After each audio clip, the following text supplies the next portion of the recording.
राज ठाकरेंच्या जास्त जागा जिंकून याव्यात ही आमची इच्छा, आम्ही बहुमत मिळवू. संजय राऊत. शिवसेनेने ज्यांना एबी फॉर्म दिले त्या सगळ्यांनी वाजत गाजत काल अर्ज भरले आहेत. मनसेच्या उमेदवारांनीही अशाच पद्धतीने अर्ज भरलेले आहेत. राजकीय वर्तुळातील चर्चांना फार किंमत द्यायची गरज नाही. राज ठाकरे मातोश्रीवर होते.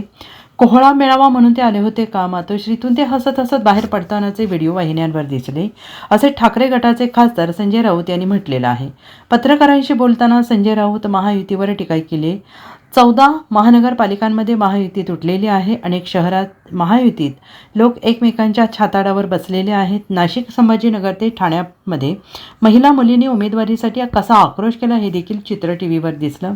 आणि या शब्दात संजय राऊतांनी निशाणा साधलेला आहे. राज ठाकरेंच्या पक्षाच्या जास्तीत जास्त जागा जिंकून याव्यात अशी आमची इच्छा आणि भावना आहे.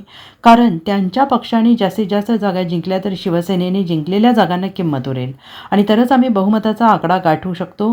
राज ठाकरेंच्या मनसेने मिळालेल्या जागांपैकी 80% जागा जिंकायला हव्यात, यासाठी आम्ही प्रयत्न करू, असं संजय राऊत यांनी म्हटलेलं आहे. दरम्यान ज्यांनी अपक्ष किंवा इतर पक्षातून अर्ज भरला ते बंडखोर वगैरे काही नाहीत.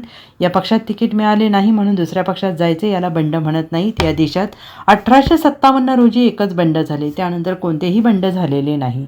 तिकिटासाठी बंड करणाऱ्यांची निष्ठा तिकिटावर आहे की पक्षावर आहे, असा प्रश्न बाळासाहेब ठाकरे नेहमी विचारायचे. ज्यांची तिकिटावर निष्ठा होती ते निघून गेले. इकडे तिकीट नाकारल्यानंतर तिकडे जर दुसऱ्या मिनिटाला उमेदवारी मिळत असेल याचा अर्थ तो गेल्या 10 दिवसांपासून त्या पक्षाच्या संपर्कात आहे. उमेदवारी घेणे एवढे सोपे नसते. याला निष्ठावंत किंवा बंडखोर म्हणता येणार नाही, असंही संजय राऊत यांनी म्हटलेलं आहे. स्टँडिंग सोडून द्या, संकेत असे आहेत राजकारणातले महानगरपालिकांच्या की महापौर पदावरील राहिलेल्या व्यक्तीनं पुन्हा नगरसेवक पदाची निवडणूक लढू नये असे संकेत आहेत. पण गेल्या काही काळापासून ते संकेत कोणी पाळत नाही. ते सोडून द्या. तुम्ही जे म्हणताय की अमुक अमुक अमुक, काही वॉर्डामध्ये काही मतदारसंघामध्ये विजयासाठी बदल आवश्यक असतात. ते करण्याचा अधिकार त्या पक्षाच्या प्रमुखांना असतो आणि त्यानुसार त्यांनी ते केले. रावसाहेब, आपण म्हटलं की मनसे आणि शिवसेनेची एकदम आहे, मात्र एकीकडे राजकीय वर्तुळात अशा चर्चा आहेत की आपण आवळा देऊन कोहळा काढून घेतला मनसेकडे.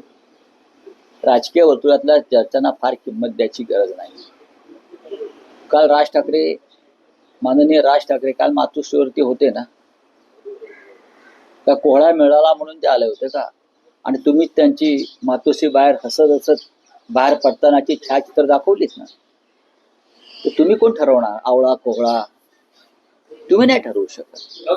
राज साहेबांना त्यांच्या पक्षाला जास्तीत जास्त जागा मिळाव्यात, जिंकून याव्यात अशी आमची इच्छा आहे आणि भावना आहे. कारण त्यांच्या पक्षानं म्हणजे महाराष्ट्र नवनिर्माण सेनेनं सुद्धा उत्तम जागा जिंकल्या तर शिवसेनेने जिंकलेल्या जागांना किंमत आहे. तरच आम्ही बहुमताचा आकडा जो आहे तो पार करू शकतो. त्याच्यामुळे आम्हाला असं वाटतं की राजसाहेबांच्या महाराष्ट्र नवनिर्माण सेनेनं सुद्धा त्यांना मिळालेल्या जागापैकी किमान 80% जागा जिंकाव्यात आणि आम्ही सगळे त्यासाठी प्रयत्न करू. Bureau report, SBN Marathi, Mumbai.